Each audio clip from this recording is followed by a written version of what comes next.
দেখো আজকে আমি পুঁই শাক, আলু এবং মসুরের ডাল দিয়ে একটা রান্নার রেসিপি দেখাবো।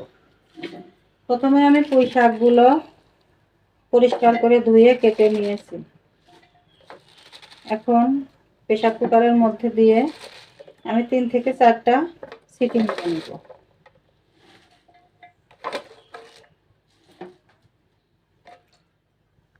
দেখো মসুরির ডাল দিয়ে দিলাম। মসুর ডালও আমি ধুয়ে পরিষ্কার করে প্রেসারের কুকারের মধ্যে দিয়ে দিলাম। এদিকে দেখো কাঁচা এবং ভাজা জিরার গুঁড়া, মরিচের গুঁড়া, হলুদের গুঁড়া, লবণ। আমি কিন্তু এখানে সজের গুঁড়া ব্যবহার করলাম না। সজের গুঁড়া দিলে পরে গ্যাস হয় বেশি, সেই জন্য আমি সজের গুঁড়াটা স্কিপ করে দিলাম। দেখো এর মধ্যে কাঁচামরিচ আমি এত দিব না, যেহেতু শুকনা মরিচের গুঁড়া ব্যবহার করেছি সেই জন্য কাঁচামরিচ অল্প দেব। পেঁয়াজ কুচি এবং রসুন দেখো সবগুলো একবারে দিয়ে দিলাম।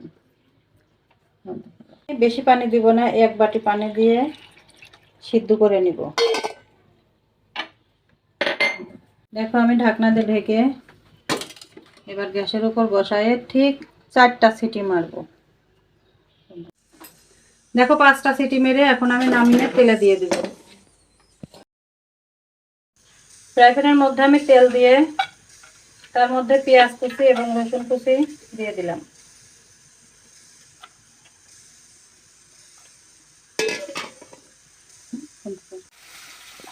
এই পেঁয়াজ মরিচ লাল হওয়ার আগ পর্যন্ত আমি নাড়াচাড়া করে নিব।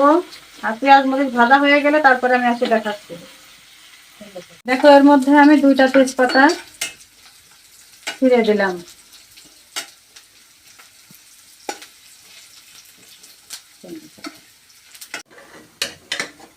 দেখো আমার পেঁয়াজের বাগারটা এর মধ্যে ঢেলে দিলাম।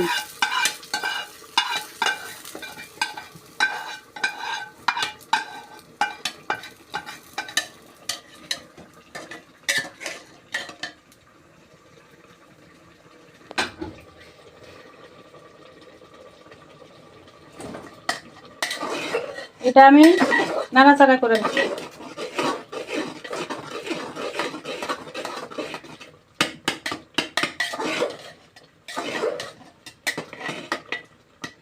আর অবশ্যই লবণটা চেখে নিবে।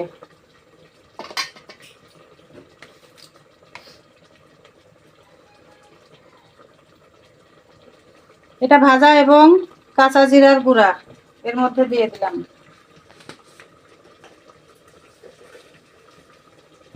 আমার লবণ কম মনে হয়েছে, আমি আরেকটু লবণ দিয়ে দিলাম।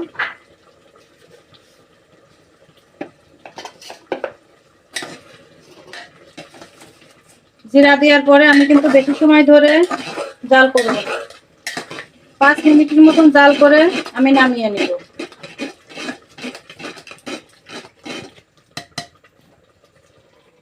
আর তোমাদের যদি আমার রান্নার পেজটা ভালো লাগে তাহলে যারা ফেসবুক থেকে দেখছো তারা ফলো, কমেন্ট, শেয়ার করে দিও। আর যারা ইউটিউব চ্যানেল থেকে দেখছো তারা আমার পেজটাকে সাবস্ক্রাইব করে দিও।